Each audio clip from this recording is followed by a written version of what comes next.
Шағир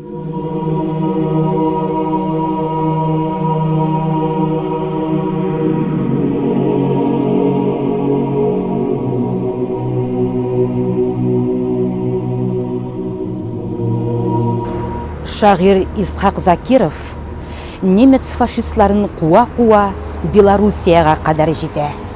Виписк өлкәсендә барған қаты суғышларда ул 1944 елның 14 июлендә батырларча хәлак була.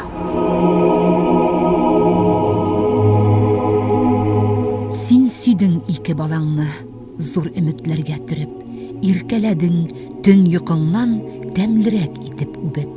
Үстеләр алар чәчәктәй гөл кебек тормышыңа, һәр эшеңдә зур таяныч, бар канат булып сиңа. Инде фашист этләренә ут сибә бөркетләрең, синдә батырлан, чыгарма күз яшың бөртекләрен. Зур көрәштән бит үзеңдә, читтә калмыйсың ана, улларың белән фронтка үз йөрәгендә бара.